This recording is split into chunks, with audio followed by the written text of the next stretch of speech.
daripada cinta dari ibu yang mengalirkan atau menguatkan kebaikan manusia di muka bumi ini. Karena itu jangan pernah menyakiti hati ibu dan jangan pernah menyakiti hati ayah kita, gitu ya. Jangan pernah menyakitinya.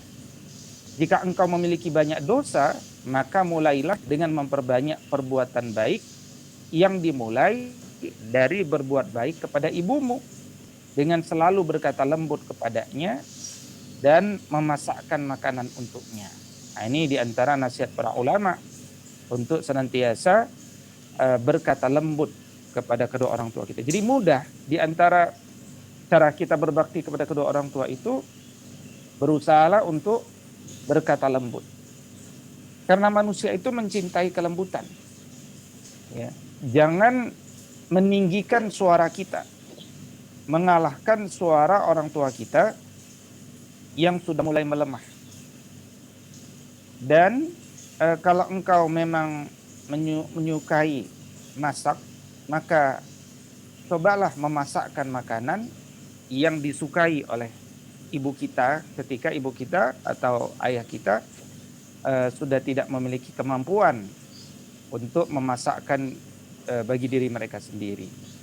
Nah, ini diantara hal-hal baik yang dapat kita ambil, ya, hal-hal baik yang dapat kita ambil, ya. Jadi saya sebutkan di sini, jika engkau memiliki banyak dosa maka mulailah dengan memperbanyak perbuatan baik, ya.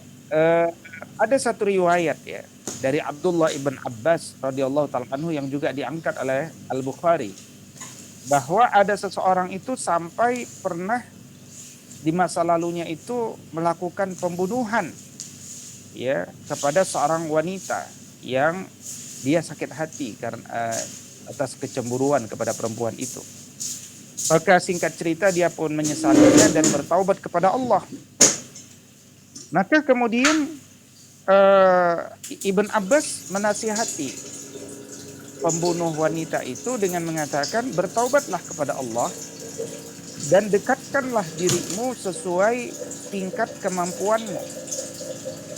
Kemudian beliau mengatakan, ya, Abdullah ibn Abbas mengatakan, saya tidak tahu amalan apa lagi yang paling mampu mendekatkan diri kita kepada Allah Subhanahu wa taala setelah kita bertaubat kepadanya selain berbakti kepada ibu kita. Nah, ini nasihat dari Abdullah ibn Abbas radhiyallahu taala anhu yang menjelaskan betapa ya pentingnya seseorang itu mencintai kedua orang tuanya dan berbakti. Jadi cinta itu tidak dengan kata-kata, cinta itu dihadirkan dengan amal perbuatan. Amal perbuatan itu ditunjukkan, ya, sederhana, dengan berbicara, meminta nasihat, meminta doa dari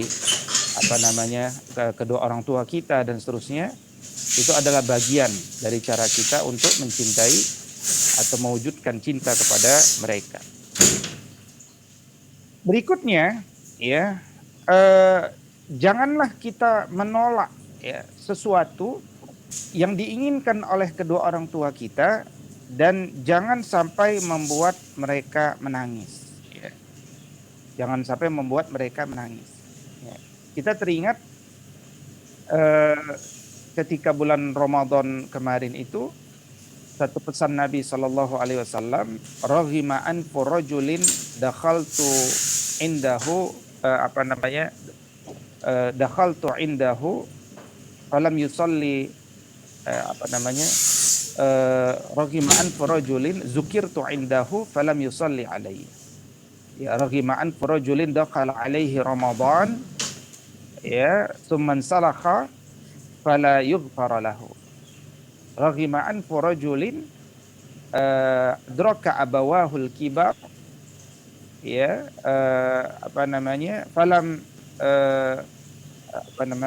falam yudkhilahul jannah. Jadi sungguh celaka orang itu yang dia tidak terbiasa bersolawat kepada Nabi Shallallahu Alaihi Wasallam ketika nama Nabi diucapkan, kemudian mereka yang dosa-dosanya tidak terampuni pasca melewati Ramadan, dan kehadiran kedua orang tuanya ternyata tidak dimanfaatkan untuk memudahkan dirinya ke surganya Allah Subhanahu wa taala dengan mudah. Ini kan kata Nabi, 3 amalan ini amalan yang membuat seseorang itu celaka.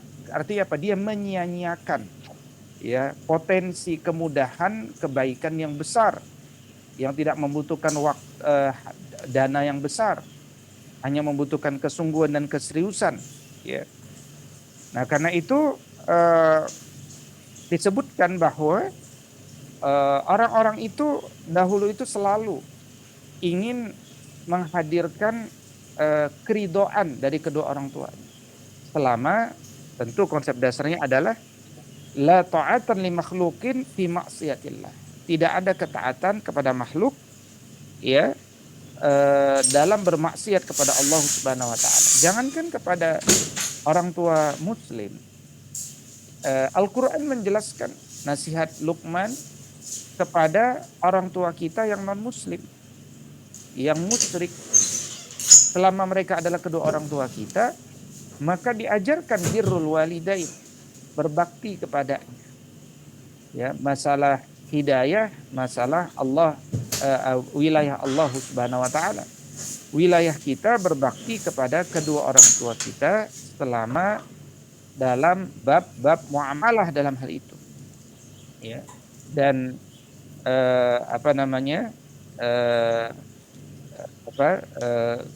seorang yang bernama Taisalah bin Mayyas ya. Taisalah bin Mayyas dulu pernah ya ketika tinggal bersama An-Najdad, dia pernah melakukan satu dosa besar kata beliau. Kemudian ketika saya bertemu dengan Abdullah ibn Umar radhiyallahu taala anhu, sahabat muda yang waktu itu masih hidup, dia tanya, dikonsultasikan masalah itu. Kata Abdullah ibn Mas'ud, apa perbuatan dosa yang telah engkau lakukan? Maka Faisal bin Mayyas menceritakan perbuatan dosa yang pernah dia lakukan kepada Abdullah ibn Umar itu. Tidak disebutkan apa perbuatan dosa, hanya saja secara umum. Dosa-dosa besar itu kita tahu apa saja secara umum, sebagaimana karya Imam Az-Zahabi ya dalam Al-Kabair. Maka kemudian kata Abdullah ibn Umar, oh enggak, hal itu tidak termasuk dosa besar, karena di antara dosa besar yang engkau harus waspada, kata Abdullah ibn Umar, itu ada 9. Ada 9 dosa besar, kata Abdullah ibn Umar, yang engkau harus perhatikan betul, minimal. Ya, yang pertama syirik, asyirku billah, mempersekutukan Allah. Yang kedua membunuh manusia. Ya, membunuh manusia itu dosa besar, karena yang berhak membunuh seandainya dia bersalah itu adalah pengadilan, hukum, bukan manusia. Ya.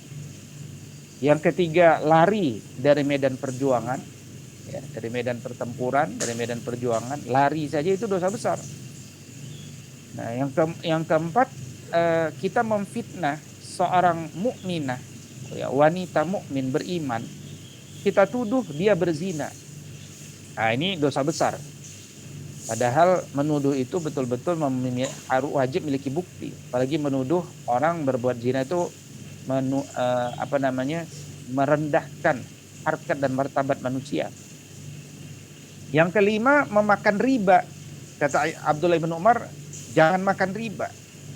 Nah, ini dosa besar yang kelima dari 9. Kemudian memakan harta anak yatim. Nah, yang keenam, dengan tujuan memperkaya diri. Nah, yang ketujuh, berbuat maksiat di dalam masjid. Itu perbuatan dosa yang sangat besar. Ya, misalkan mencuri uang masjid, ya, mencuri speaker masjid, atau pacaran di masjid, nah, itu dosa yang besar. Kemudian menghina manusia. Nah, yang ke-9 itu kata Abdullah ibn Umar adalah membuat kedua orang tua kita menangis karena kedurhakaan kita. Jadi, jangan sampai Ya, makanya di sini saya tuliskan, ya, jangan membuat mereka menangis. Karena membuat orang tua menangis itu, kata Abdullah ibn Umar, adalah 1 dari 9 dosa besar. Ya, 1 dari 9 dosa besar. Karena itulah disebutkan dari Urwah bahwa dia mengingatkan firman Allah Subhanahu wa taala. Bapak Ibu bisa lihat nanti dalam Quran surat Al-Isra surat ke-17 ya, ayat ke-24. Allah mengatakan waqfid lahuma janahaz zulli minar rahmah.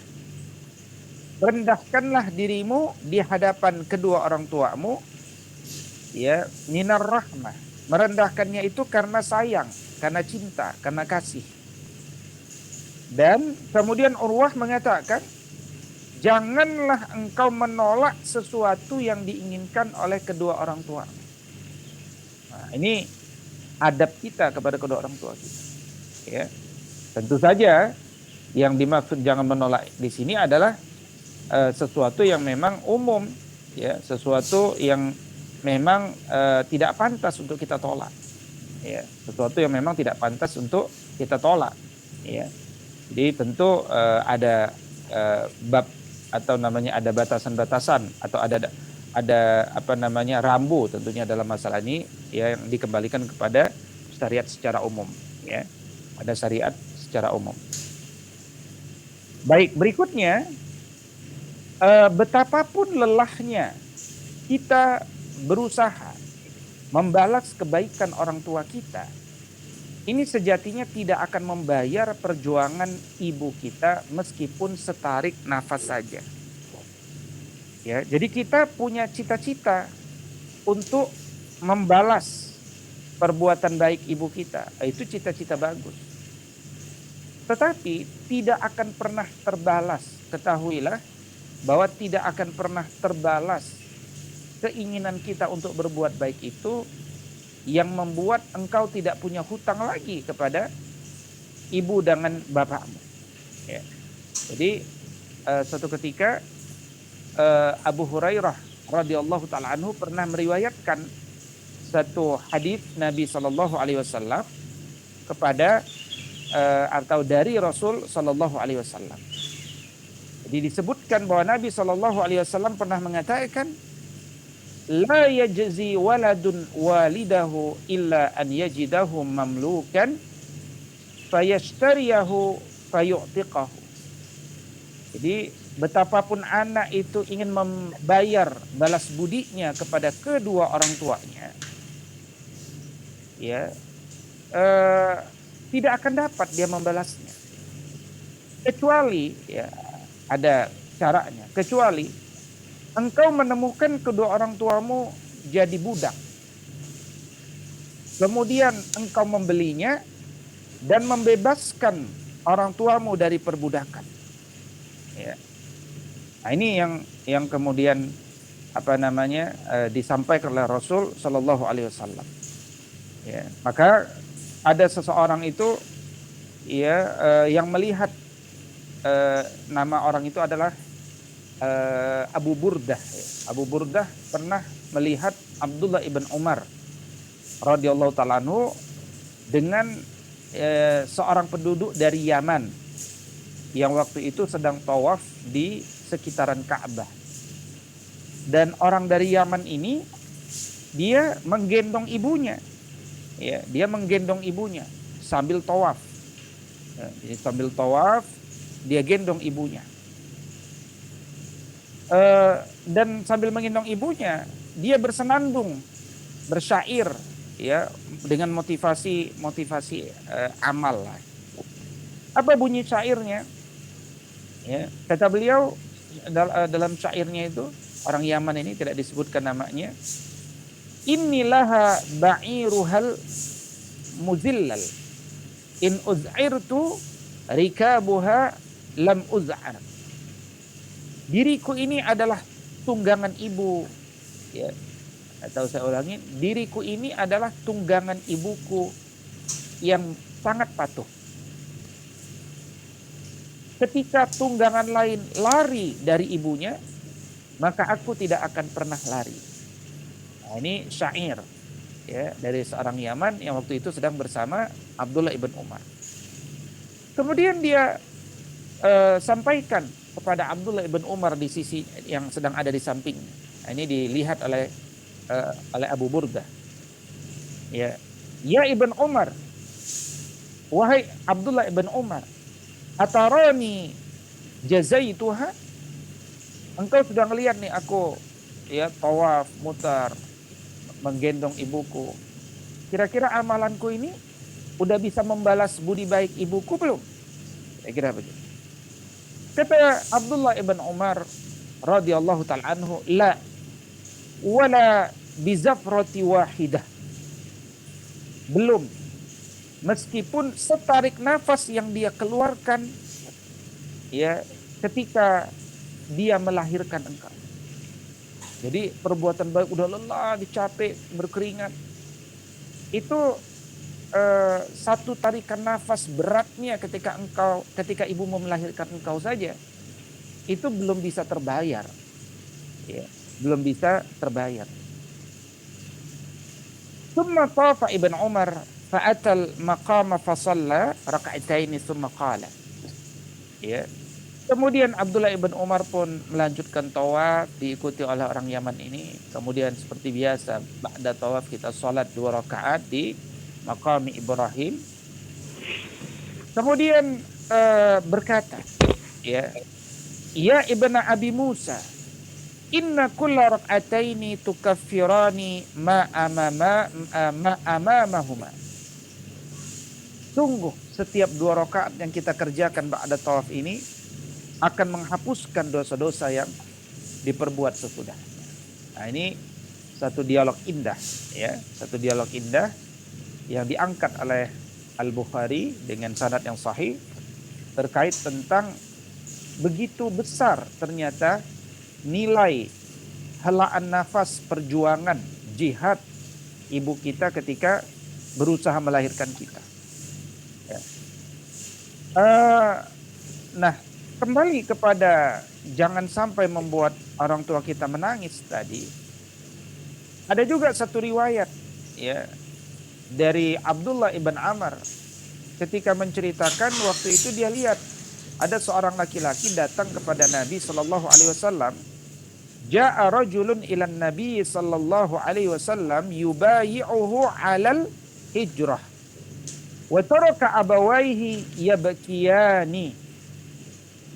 Jadi laki-laki ini datang kepada Rasul sallallahu alaihi wasallam meminta dibaiat supaya bisa ikut hijrah bersama Nabi sallallahu alaihi wasallam dan meninggalkan kedua orang tuanya dalam keadaan menangis. Ya, dalam keadaan menangis. Ya, jadi dia ingin bisa ikut hijrah bersama Nabi sallallahu alaihi wasallam. Ya, ingin ikut hijrah bersama Nabi sallallahu alaihi wasallam.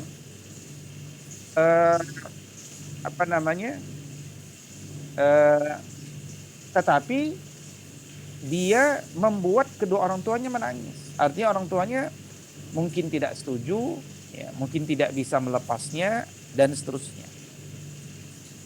Nah, background itu kemudian diketahui oleh Rasulullah sallallahu alaihi wasallam. Maka Nabi sallallahu alaihi wasallam pun mengatakan kepada orang yang punya semangat hijrah itu, irji' ilaihima wadhikhuma kama ibkaitahum. Kembalilah sekarang engkau kepada kedua orang tua. Buatlah mereka tertawa sebagaimana engkau telah membuat mereka menangis. Ya, jadi bahagiakan dulu mereka. Ini persoalan hijrah, ini persoalan jihad, persoalan mencari keridhaan Allah. Maka sebelum engkau masuk mencari keridhaan Allah, cari dulu keridhaan manusia, diawali dengan mencari keridhaan kedua orang tua kita. Ya, jadi dahulukan. Berikutnya, ya. Ada satu kisah di mana budaknya Ummu Hani binti Abi Thalib yang bernama Abu Murrah. Dia bercerita bahwa suatu ketika dia naik kendaraan bersama Abu Hurairah radhiyallahu taala anhu untuk mendatangi tanah miliknya di wilayah Al-Aqiq. Ketika masuk ke wilayah tersebut, Abu Hurairah radhiyallahu taala anhu yang dia bersama ini tiba-tiba berteriak. Ya, ternyata di wilayah itu ada ibunya Abu Hurairah. Maka Abu Hurairah mengatakan, "Assalamu alayki wa rahmatullahi wa barakatuh ya ummi." Jadi, "Assalamu alayki ya ummi wa rahmatullahi wa barakatuh." Dengan suara yang didengar oleh banyak manusia. Maka kemudian ibunya pun menampakkan kebahagiaan karena dikunjungi oleh anak Abu Hurairah. Disebutkan wa alaikassalam wa rahmatullahi wa barakatuh. Kemudian Abu Hurairah mengatakan yang diterjemahkan dengan semoga Allah menyayangimu wahai ummi, wahai ibu, sebagaimana engkau telah mengasuhku di waktu kecil. Kemudian ibunya menjawab lagi, wahai anakku, demikian pula lah dengan engkau. Semoga Allah membalasmu dengan kebaikan. Semoga Allah meridhoimu karena engkau telah berbuat baik kepadaku di masa tua. Masya Allah. Ya. Di bagaimana kemudian terjadi dialog antara antara anak dengan bundanya, verbal, didengar oleh banyak manusia.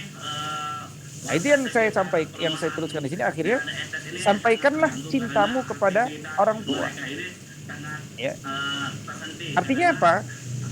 Allah itu memang maha tahu. Tapi ibu kita kan tidak maha tahu. Kalau kita tidak menyampaikan secara verbal kepada ibu kita, tentu dia tidak tahu. Ya, namanya manusia itu senang mendengarkan kata-kata baik, apalagi perempuan. Ya, maka sampaikan kepadanya, wabil khusus di usia tua itu, usia di mana mungkin ya merasa tidak diperhatikan, merasa anak-anaknya sibuk dan seterusnya. Memperbanyak kalimat-kalimat verbal itu hendaknya kita usahakan, ya, sehingga memberikan kebahagiaan, ketenangan jiwa kepada ibu kita. Nah, itu hal yang penting untuk kita pahami. Nah, berikutnya ya dari Abu Bakrah, dia pernah mengatakan bahwa Nabi Shallallahu Alaihi Wasallam pernah memberikan ilmu kepada mereka. Kata Nabi, ala unabbiukum bi akbaril kabair. Kalian itu mau nggak aku kasih tahu di antara dosa-dosa besar itu mana dosa yang terbesar? Ya. Maka kemudian para sahabat Nabi Shallallahu Alaihi Wasallam mengatakan, tentu bala ya Rasulullah, tentu saja kami mau. Kata Nabi, al-israfu billahi wa uququl walidain. Ya, yaitu syirik kepada Allah dan durhaka kepada kedua orang tua. Ya. Kemudian wajalasa wa kana muttaki'an ya ala wa qauluhu zur. Beliau pun mengucapkan itu sambil duduk ya dengan bersandar pada tangannya. Ya, kemudian beliau ulang-ulang itu, dan juga jangan sampai engkau bersumpah palsu, kata Nabi SAW. Dan beliau mengulang-ulang kalimat itu. Jadi nasihat Nabi SAW mengulang-ulang. Jangan syirik, jangan durhaka sama orang tua, dan jangan juga bersumpah palsu. Ya, jadilah orang yang jujur, jadilah orang yang amanah. Nah, karena itu kemudian taatilah seluruh perintah orang tua kita selama bukan dalam kemaksiatan. Ya, selama bukan dalam kemaksiatan. Kata Abu Darda, ya dulu Nabi Shallallahu Alaihi Wasallam pernah menasihati aku, kata beliau. Ya, di antara nasihatnya intinya adalah ini. Ya, jangan sampai engkau meninggalkan salat wajib, kata Nabi, dengan sengaja. Ya, karena kalau engkau meninggalkan salat wajib dengan sengaja, Allah itu tidak akan menjaminmu.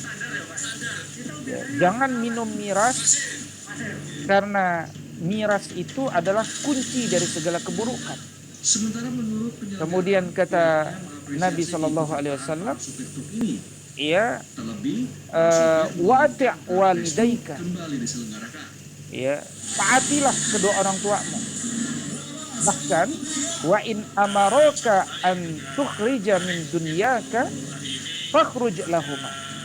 Seandainya kedua orang tuamu itu memintamu untuk menyerahkan duniamu yang engkau punya, maka serahkan kepada kedua orang tua. Nah, ini menunjukkan bagaimana prioritas kita kepada kedua orang tua kita. Ya, prioritas kita kepada kedua orang tua kita. Ya. Nah, karena itu kemudian tadi disebutkan, ya, optimalkanlah keberadaan orang tua kita untuk memudahkan kita masuk ke jannahnya Allah Subhanahu Wa Taala. Ini tadi hadis yang saya sebutkan di awal. Ya, hadis yang saya sebutkan di awal. Berikutnya tadi juga saya singgung bahwa selalu jaga hubungan baik kita dengan orang tua kita yang berbeda agama. Namun jangan memintakan ampunan kepada orang tua kita yang musyrik dan telah wafat, atau kita ketahui dia wafat dalam kondisi musyrik. Ya, meskipun dia kedua orang tua kita, ya, nah, mintalah selalu hidayahnya Allah Subhanahu Wa Taala ketika orang tua kita masih hidup.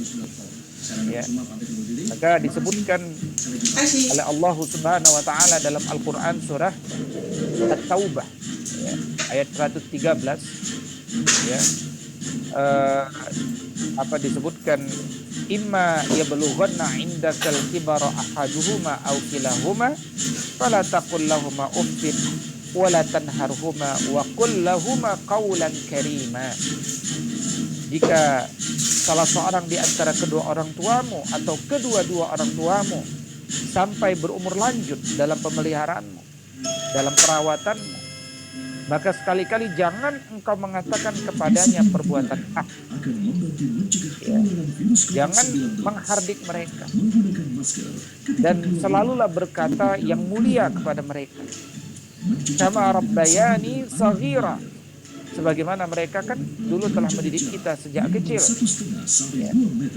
Nah, ayat dari Quran surat Al-Isra ayat ke-23 ini, kemudian kata Abdullah ibn Abbas, diperkuat dengan ayat yang turun berikutnya, ya, disempurnakan dengan ayat yang turun berikutnya dalam Quran surat At-Taubah ayat 113 tadi, yaitu ketika Nabi mengatakan, ya,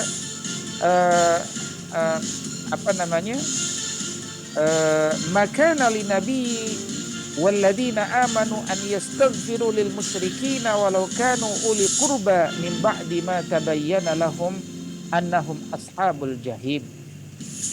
Jadi ayat ini menyempurnakan, menasakh ayat sebelumnya menurut Abdullah ibn Abbas, yang artinya tidak pantas bagi seorang nabi dan orang-orang beriman memintakan ampunan kepada Allah kepada orang-orang musyrik, walaupun orang-orang musyrik itu kerabat kalian, ketika memang sudah jelas bahwa orang-orang musyrik itu wafat dalam kondisi belum bertaubat kepada Allah Subhanahu Wa Taala.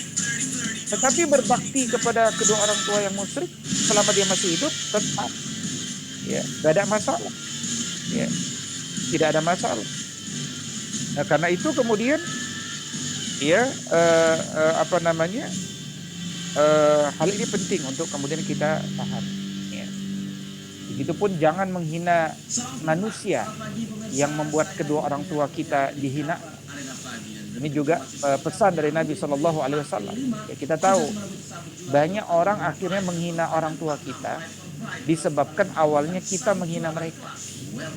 Nah, jadi hati-hati kalau kita menghina manusia sampai kemudian orang itu benci dengan kita dan membawa-bawa kedua orang tua kita. Nah, ini jadi masuk dosa besar. Makanya kata Nabi, minal kabair an yashtumar rajul walidayh. Ya, termasuk dosa besar adalah ketika seseorang itu menghina kedua orang tua. Maksudnya bagaimana? Kan saya tidak mungkin menghina kedua orang tua kita. Maksudnya adalah ya yastumur rajul fayastumu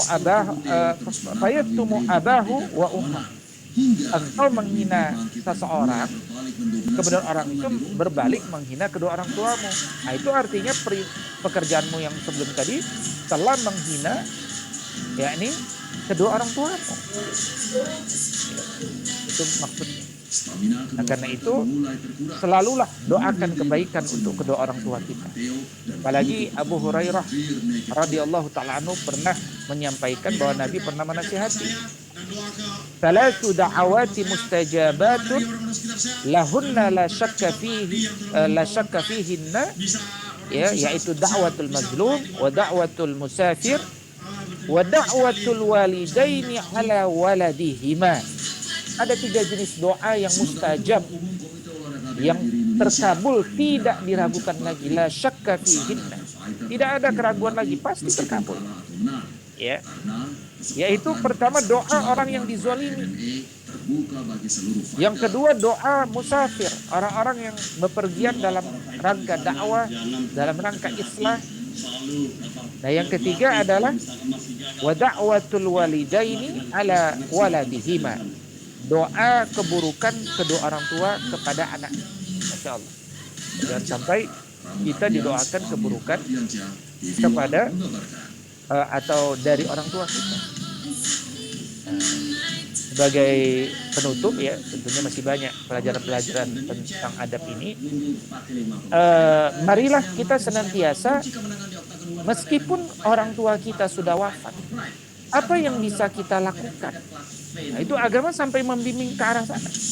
Ya, seandainya kemudian kita tidak lagi memiliki kedua orang tua kita, maka yang dapat kita lakukan adalah dengan menjaga hubungan dengan teman-teman, dengan keluarga, apalagi dari kedua orang tua kita.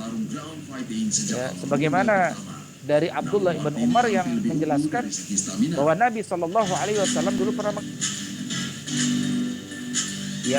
bahwa inna abarral birra, di antara kebaikan yang terbaik, an yasilar rajul ahla wuddi abihi, dia melanjutkan menyambung hubungan dengan teman-teman bapak, teman-teman ayahnya, dia melanjutkan.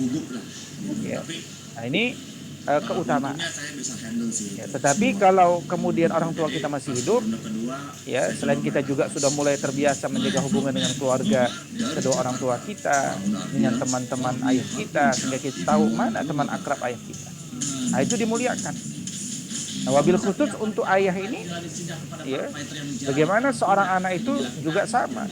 Jangan sampai juga dia memanggil nama orang tuanya dengan namanya langsung.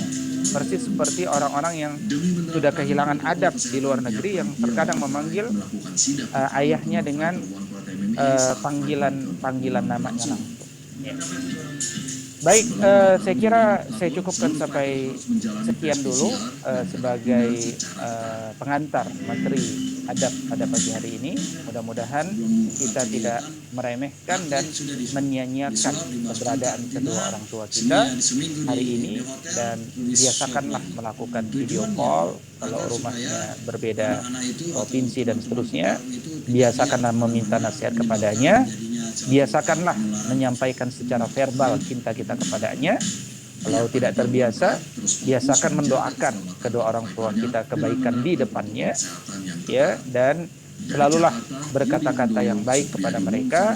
Jagalah hubungan baik dengan kerabat dan sahabat-sahabat mereka. Maka ini diantara kebaikan-kebaikan detail yang dapat menjadi bagian dari program kerja seorang mukmin di muka bumi ini. Aqulu qauli hadza wa astaghfirullah li wa lakum.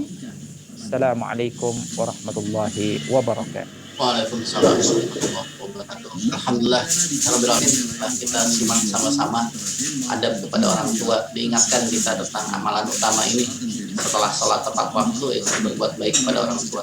Baik jihad di jalan Allah, dan jihad di jalan Allah pun menurut Pak Ustadz itu syarat jihad adalah mendapat izin dari orang tua. Itu Allah dan walidain. Kemudian kedurhakaan kepada orang tua menjadi salah satu dosa besar. Mudah-mudahan kita semua bisa dihindarkan dari Pak Ustadz, sudah ada beberapa pertanyaan Pak Ustadz.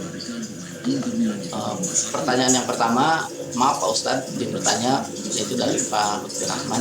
Bagaimana kalau orang tua akhirnya sedih karena anaknya pergi menuntut ilmu yang jauh Pak Ustadz? Apakah tetap pergi atau gimana Pak Ustadz? Ya, bismillahirrahmanirrahim. Menuntut ilmu itu adalah jihadnya seorang muslim dalam rangka tafaqquh fid din, mencari ilmu. Ya. Dan pemilik ilmu itu adalah Allah Subhanahu wa taala. Ilmu dia bukan datang dari guru kita. Dia sebenarnya datang dari pemilik ilmu, itu Allah Subhanahu wa taala. Keberadaan guru university itu adalah wasilah saja datangnya keberkahan dari Allah. Karena itu bagaimana mungkin Allah bisa menurunkan ilmunya dan keberkahannya kepada kita ketika Allah tidak ridho dengan apa yang kita lakukan. Padahal tadi disebutkan ridho Allah fi ridho walidain. Ridho Allah ada pada ridho kedua orang tua. Karena itu seandainya orang tua kita tidak mengizinkan kita untuk melanjutkan perkuliahan, tidak ridho, maka hendaknya kita tidak melakukan. Ya. Karena mengejar keridhaan kedua orang tua itu adalah yang utama.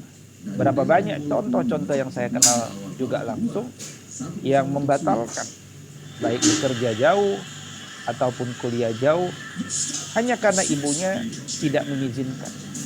Nah, ini luar biasa.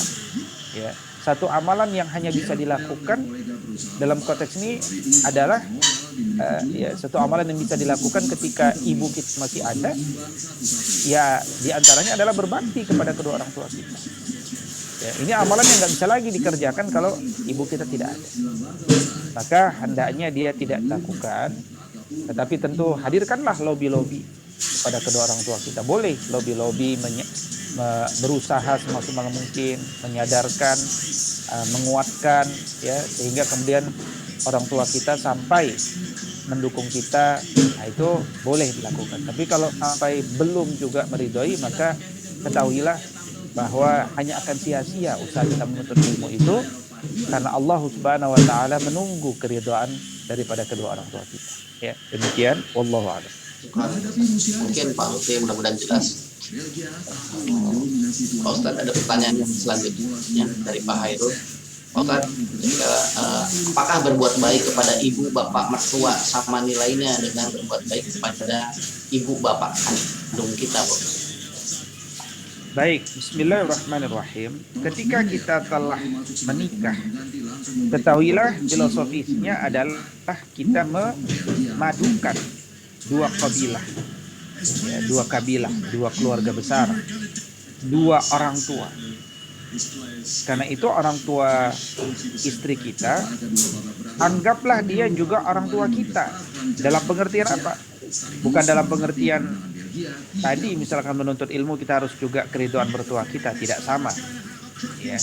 Tetapi dalam bab muamalah, dalam bab mencintai, hendaknya kita tidak membeda-bedakan secara perlakuan umum.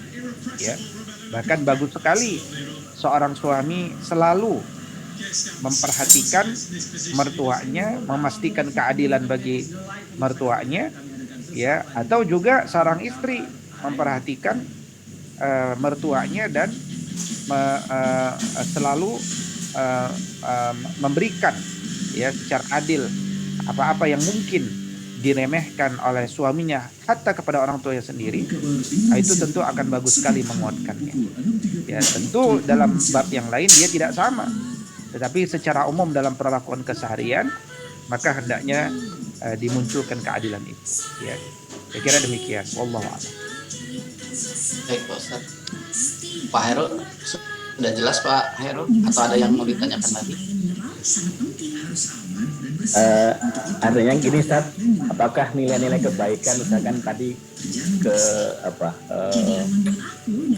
istilahnya memberikan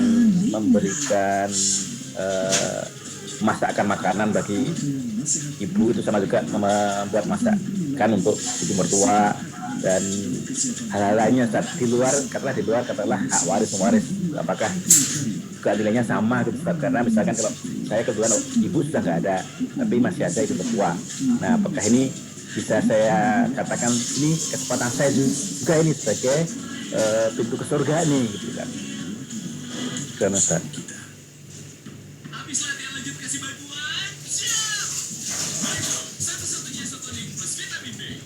Iya, jadi mertua itu istilahnya adalah musaharah. Ya. Musaharah. Di ulama Syafi'iyah mengatakan bahwa musaharah ini masuk dalam bagian kerabat. Jadi masuk dalam bagian kerabat. Bahkan dia adalah menjadi kerabat dekat kita. Nah, karena itu kemudian ketika seseorang itu tidak lagi memiliki orang tua dan dia masih memiliki mertua, maka memang itu yang diperintahkan di antara perintah kita, Allah Subhanahu wa taala kepada kita, yaitu memberikan kebaikan kepada kerabat kita, ya, kepada kerabat terdekat kita. Nah, dan mertua itu ataupun bahkan bekas atau mantan mertua kita misalkan sekalipun, itu adalah orang-orang yang menjadi kerabat kita dalam sejarah hidup kita. Nah, karena itu berbuat baik kepada mereka, ya, maka tentu akan mendapatkan keutamaan daripada berbakti kepada atau berbuat baik kepada kerabat. Ya. Tetapi tentu nilainya tidak sama dengan kedua orang tua kita. Namun itulah hal yang maksimal di antara yang memiliki keutamaan karena dia terkait atau pernah hidup dalam sejarah hidup kita, ya, meskipun dia masuk dalam kategori kerabat tadi. Ya. Demikian. Wallahu a'lam. Jazakallah. Baik, Pak Ustadz, ada pertanyaan selanjutnya, yaitu dari Pak Suwardi. Ada 3 pertanyaan yang saling berkait. Pak Ustadz mau tanya, Ibu Anas saat ini sudah pikun, sudah tidak mengenali seluruh anaknya, artinya sudah tidak ingat apa-apa lagi. Yang beliau mau tanyakan adalah, apakah orang tua anak masih dikenakan bayar fidyah karena nggak bisa puasa Ramadan? Itu yang pertama. Yang kedua, bagaimana dengan ibadah sholat wajibnya? Karena sama sekali nggak mungkin untuk sholat. Bolehkah kita doakan agar orang tua kita bisa sembuh dan bisa kembali beribadah? Iya, bismillahirrahmanirrahim. Secara umum, rufi'atil aqlam, diangkat kewajiban itu kepada orang-orang pertama yang gila, orang-orang yang lupa, ya, dan orang-orang yang tidur. Ya. Nah, sementara pikun ini masuk pada kehilangan kemampuan. Jadi substansi dari 3 hal yang saya sebutkan tadi kan kehilangan otoritas untuk dirinya. Artinya dia tidak punya otoritas lagi untuk memilih. Kenapa? Karena nikmat untuk membuat keputusan itu tidak ada. Nah, nikmat itu kan kemampuan berpikir, hidup, bangun, itu nikmat. Nah, sama, jadi dikiaskan meskipun tidak ada hadisnya, maka mereka yang pikun itu kehilangan otoritas diri, ya, untuk memutuskan. Jadi sebenarnya orang yang pikun itu tidak lagi diberikan kewajiban oleh Allah Subhanahu wa taala. Ini berbeda dengan orang tua yang sakit atau orang tua yang uzur, sudah tua nggak mampu puasa. Nah, dia masih bisa memilih. Karena nggak mampu puasa, maka ambillah yang ringan. Yang ringan itu yang mudah dari agama ini apa? Membayar fidyah. Apalagi memang dia sudah ditetapkan untuk selamanya tidak akan pernah bisa lagi puasa, ya sudah, bayar fidyah terus. Kalau dia tidak mampu, yang membayarkan fidyah adalah dari keluarganya. Nah, tapi dalam bab pikun, ini kemampuan otoritas dirinya sudah tidak ada lagi. Jadi kewajiban bagi dirinya untuk membayarkan fidyah itu sebenarnya bisa dikatakan tidak memiliki referensi, tetapi tentu merupakan kebaikan.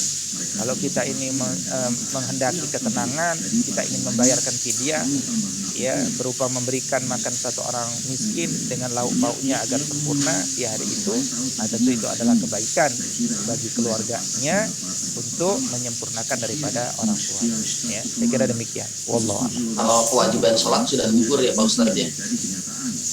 Ya, jadi jadi diangkat kewajiban bagi orang tersebut, ya. Karena apa? Karena otoritas memilihnya tidak ada. Ya, jadi kecuali dia masih sadar tapi nggak bisa sholat. Ya, misalkan dia hanya bisa berbaring, tetap dia diwajibkan sholat. Kita bantukan dia wudhu, dia yang sholat. Tapi ketika memang dia akhirnya sudah tidak bisa lagi tahu bagaimana cara sholat, maka sudah selesai nikmat Allah untuk dia untuk memutuskan itu. Ya kan, sudah selesai, maka tidak ada kewajiban sebenarnya bagi keluarganya untuk mengqadhakan sholat daripada orang tersebut, karena kewajiban itu adalah bagi mereka yang sadar, bagi mereka yang mampu untuk melakukan. Ya, demikian. Wallah. Pertanyaan selanjutnya yang Pak Ustadz, kalau seandainya orang tua atau kerabat atau keluarga kita sudah meninggal dunia, bolehkah kita berkurban atas namanya Pak Ustadz? Baik. Sama ya, perintah berkurban itu adalah perintah bagi orang yang hidup dan bagi orang yang mampu. Tapi kalau kita ingin bersedekah kepada orang yang sudah wafat, ini tentu nggak ada masalah, namanya sedekah.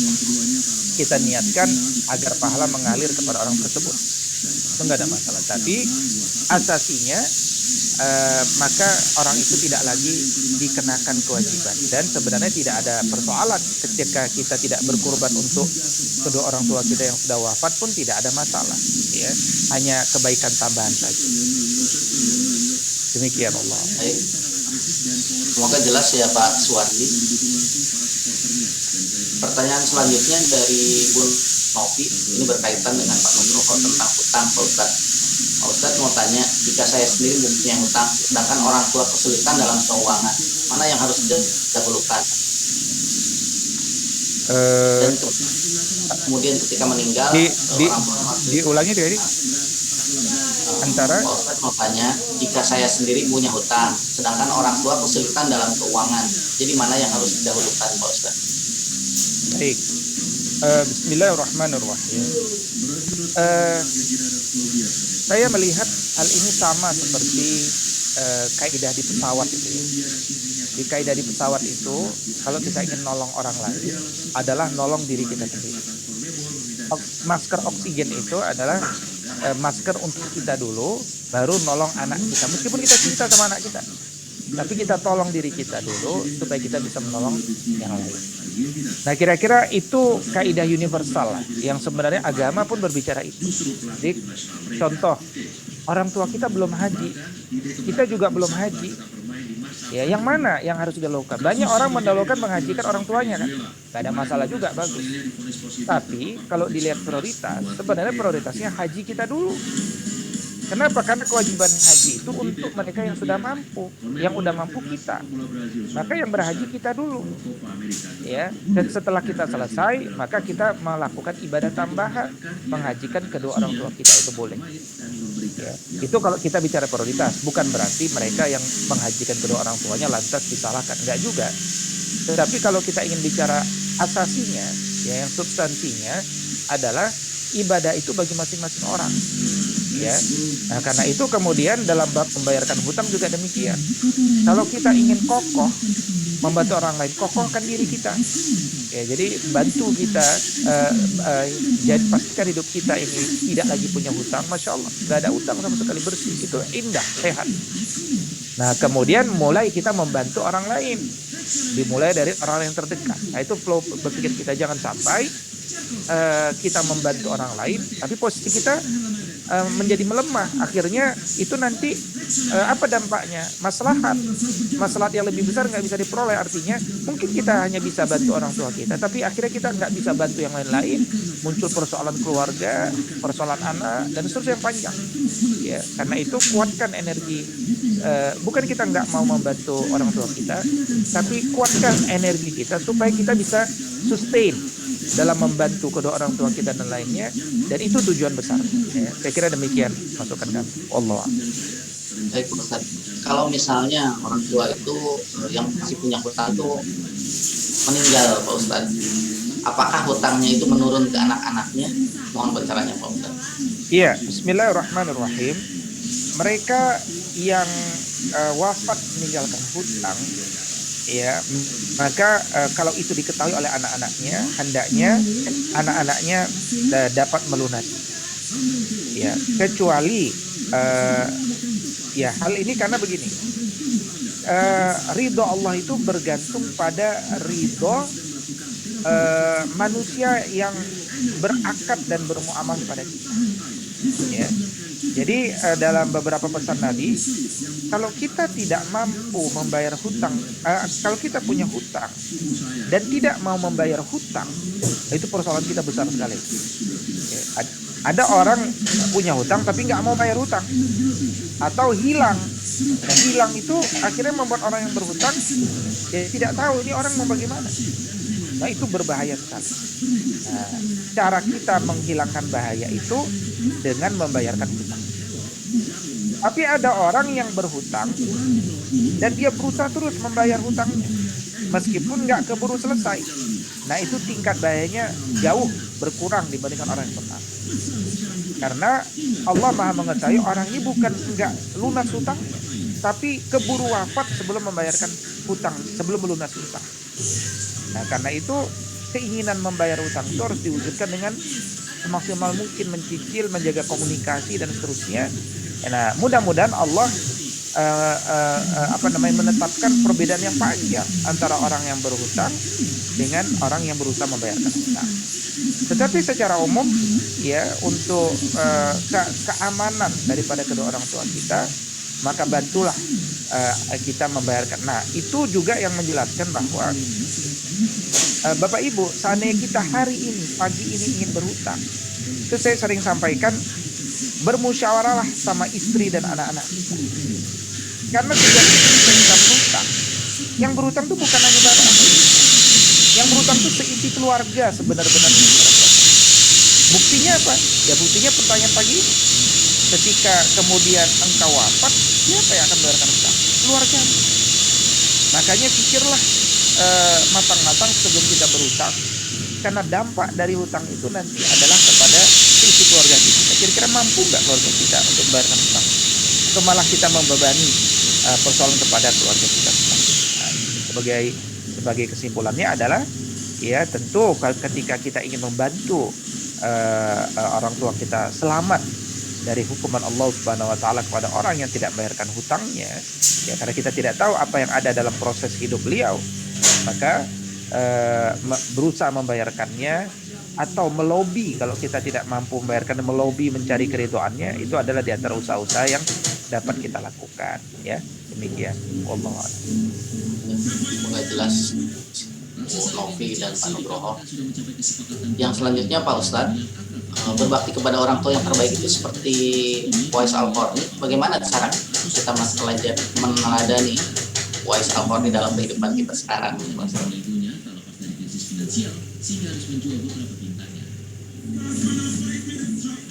Ya, jadi apa yang kita bisa ambil dari para sahabat Nabi sebelumnya, itu bisa kita meneladani.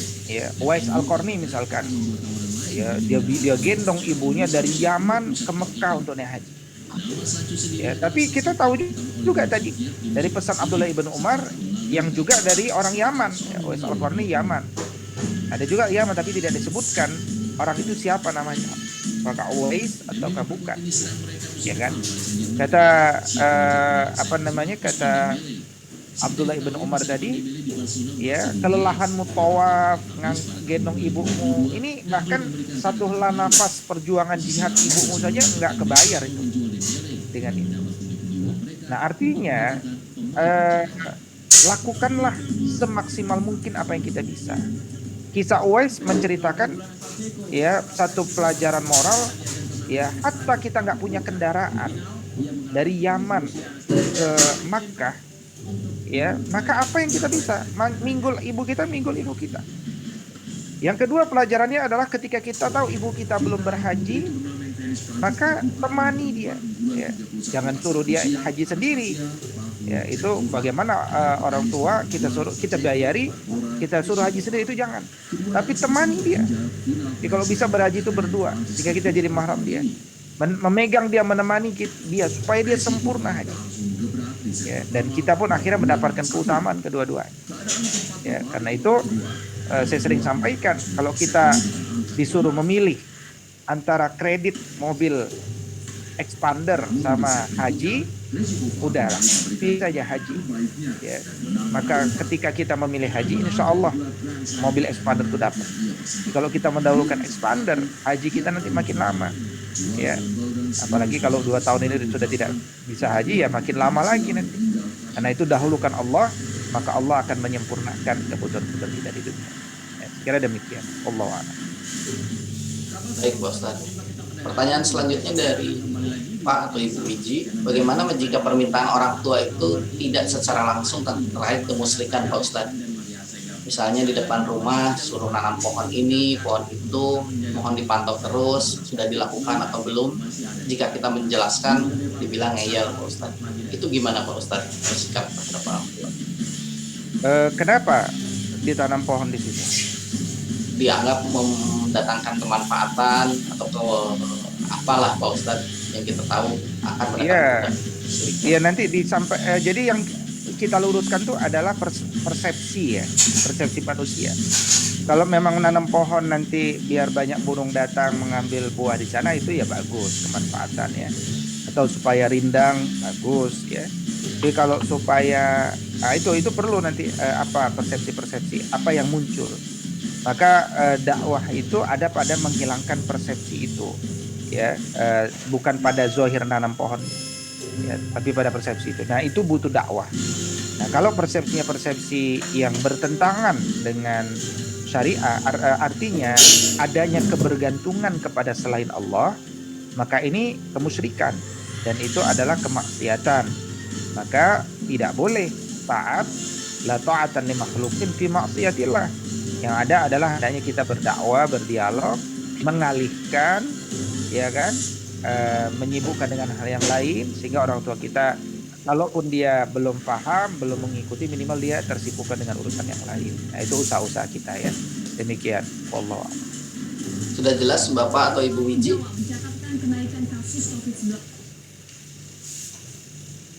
Ya, baik. Mudah-mudahan sudah jelas. Pertanyaan yang selanjutnya dari Pak Tata, Pak Ustadz.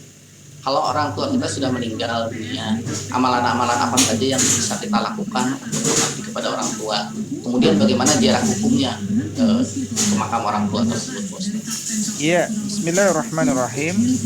Di antara yang tadi kita pelajari pagi ini adalah dengan menyambung hubungan silaturahim kepada kolega-koleganya, teman-temannya, apalagi keluarganya.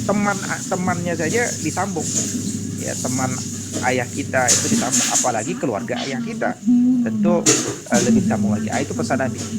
Yang kedua, boleh kita membayarkan hutang-hutangnya, boleh kita kemudian untuk bersedekah atas namanya.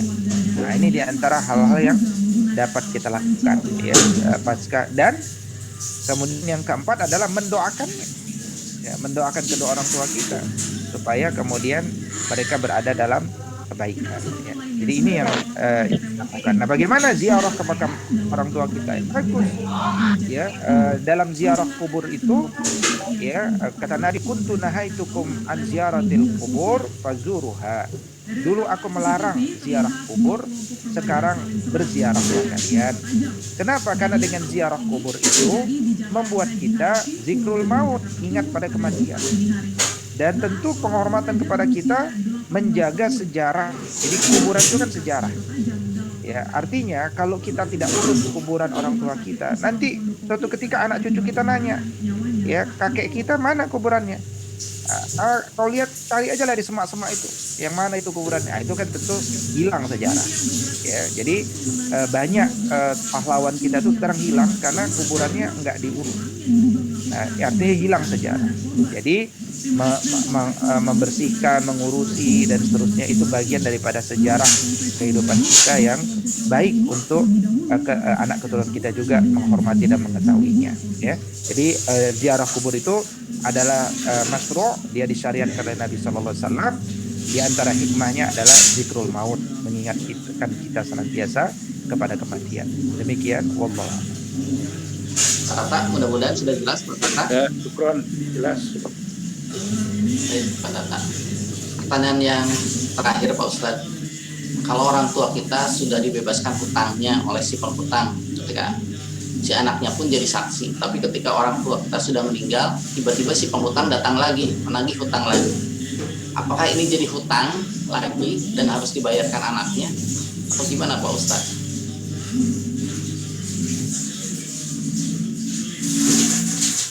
Baik, bismillahirrahmanirrahim. Inilah pentingnya segala sesuatu itu menuliskan. Ya ayyuhalladzina amanu idza tadayantum bidainin faktubuh. Ya, jadi tuliskan. Karena di depan pengadilan itu, pengadilan pun melihat yang zahir. Nah, yang zahir itu apa? Tulisan. Nah, kalau nggak ada tulisan, sekarang boleh rekaman suara maupun rekaman video, itu boleh. Tapi kalau tidak ada bukti, maka kita jadi lemah. Nah, dalam konteks di atas, ada orang yang sudah dibebaskan oleh penghutang, mungkin bebaskan secara verbal, maka berarti sudah selesai tutup. Tapi kemudian dia datang lagi, ada hutang. Nah, ini sampaikan hutang yang dulu kau sudah bebaskan atau hutang baru. Nah, itu tentu harus dikonfirmasi. Kalau hutang baru, mana buktinya? Mana buktinya ayah saya pernah berhutang sekian? Verifikasi, betul enggak? Kalau nggak ada bukti, coba lihat niat baiknya.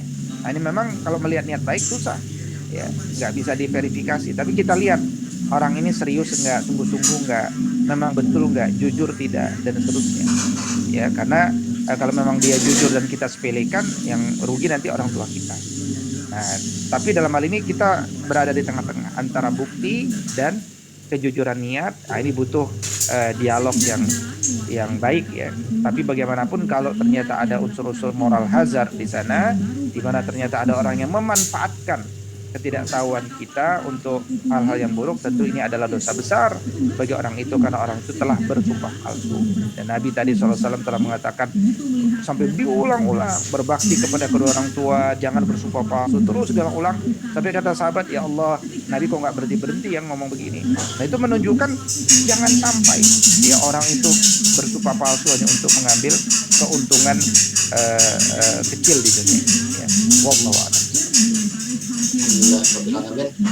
Mungkin silakan jamaah kalau ada yang pertanyaan terakhir bisa resen atau bisa disampaikan langsung ke Pak Ustadz, mumpung kita bisa menikmati ilmu langsung dari Pak Ustadz.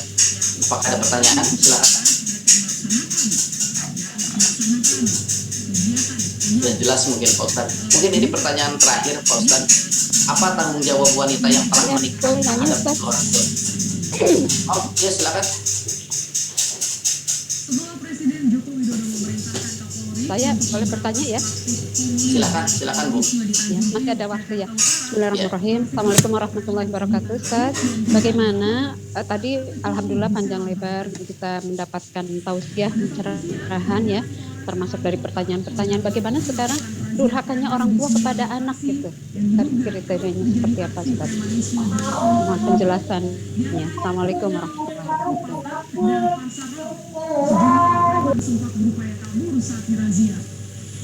Assalamualaikum. Silakan Pak Ustadz, mungkin dijawab dulu dengan tadi. Ya, bismillahirrahmanirrahim. Kalimat orang tua atau ayah yang durhaka kepada anaknya ini keluar pernah dari Sayyidina Umar radhiyallahu taala anhu, yaitu kalimatnya, engkau telah menjadi ayah yang durhaka sebelum sebelum anakmu menjadi durhaka. Kenapa ayah itu menjadi durhaka kepada anaknya? Satu, karena tidak memilihkan ibu yang baik, artinya ibu yang mengerti agama untuk anaknya. Yang kedua, ayah itu akan durhaka kalau tidak memberikan nama yang baik, yang mengandung doa baik kepada anaknya. Yang ketiga, ayah itu akan menjadi ayah yang durhaka kalau kemudian dia tidak mengajarkan Al-Quran kepada anak tersebut. Nah, ini diantara yang verbal menjelaskan kedurhakaan seorang ayah kepada anak. Karena itu perhatikanlah urusan-urusan agama dan ilmu dan adab ini kepada anak-anak kita, maka insya Allah kita tidak akan menjadi orang tua yang durhaka. Ya, demikian. Wallahu a'lam. Baik, Pak Ustaz. Ini ada pertanyaan lagi, Pak Ustaz. Nggak apa-apa, Pak Ustaz. Masih ada waktu, Pak Ustaz. Baik. Saya ini harus ada taklim jam 6 sih sebenarnya, tapi ya coba silakan satu pertanyaan. Baik, satu pertanyaan terakhir, Pak Ustaz. Dari Raden Rara Antun, mohon izin bertanya, bagaimana jika makam yang sudah lama dan tidak jelas lagi kemudian ditemukan sebagai makam yang baru? Gimana Pak Ustaz? Iya, Bismillahirrahmanirrahim. Nggak ada masalah. Di Saudi Arabia itu ya terus bertukar-tukar, ya, ribuan manusia sejak zaman dulu terus berputar-putar di tempat itu. Ya, kalau nggak diputar-putar terus, ya itu makam nggak cukup. Ya. Udah 1400 tahun makamnya, ya itu saja sudah perluasan. Nah, intinya adalah kalau kita telah menanamkan jasad orang tua kita di satu tempat, kita berikan tanda, kemudian hilang dan ditempati orang-orang lain, nggak ada masalah, karena itu bumi Allah. Yang penting kita telah menunaikan kewajiban kita menanamkan ke bumi Allah Subhanahu wa taala. Dia menjadi bagian daripada bumi Allah. Yang penting di mana orang tua kita dikuburkan, kira-kira di tempat ini. Ya, jadi nggak ada masalah. Jangan sampai kemudian kita konflik dengan sesama manusia hanya karena mengatakan ini wilayah kami. Tidak ada. Jadi kuburan itu wilayah Allah Subhanahu wa taala, yang penting sudah di dalam selesai.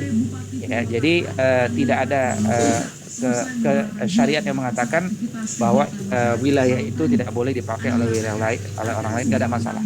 Bahkan memudahkan orang lain untuk mengkuburkan, nggak ada masalah. Katakan orang tua kita di bawah, habis itu boleh nggak kita kuburkan di atas? Nggak ada masalah, dipersilakan. Ya, jadi yang terpenting prioritas dalam hal ini adalah menanamkan jasad manusia, itu syariat yang harus diprioritaskan. Jangan sampai mereka tidak ditanam. Nah, bahwa kemudian nanti bercampur dan seterusnya, nggak ada masalah, karena semuanya sudah selesai hidup di dunia ini, dia masuk ke ditanam ke dalam